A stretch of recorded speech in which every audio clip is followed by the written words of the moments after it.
Reporter Jessie Olamorris prepares for her latest assignment, covering human rights for the media outlet Yen in Ghana.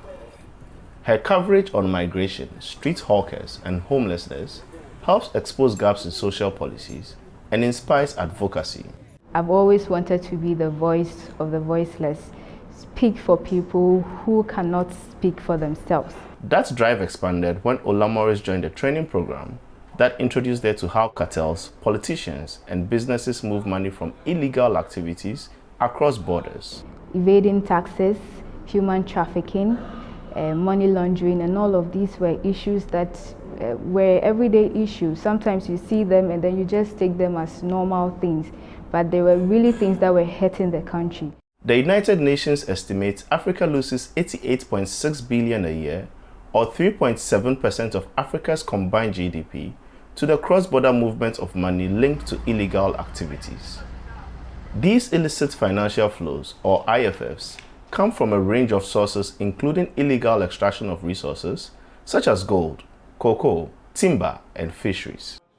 IFF expert Bishop Akogo says cartels create ecosystems that fund terrorism, nature crimes, and human rights violations. They largely would use intimidation, violence, and others to acquire the items.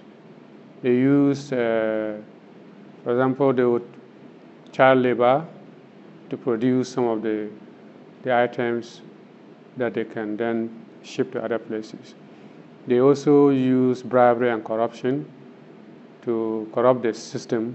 To expose these illicit practices, the Media Foundation for West Africa and the Thomson Reuters Foundation created a training program for journalists. The assignment to follow the money.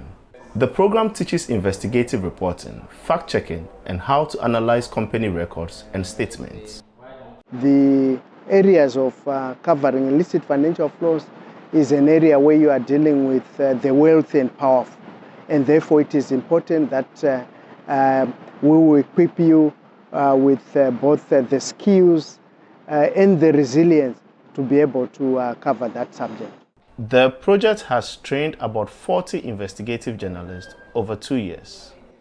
In that time, they have made headlines by uncovering irregularities in government scholarship programs and tax waiver policies. Reporter Jessie Olamorris says with her training, she is investigating possible connections between human traffickers and unauthorized foreign currency traders bringing cash across the border.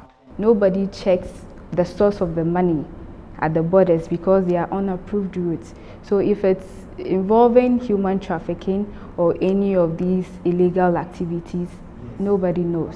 She hopes following the money will help bring criminals to justice. Sana Anutod for VOA News, Accra.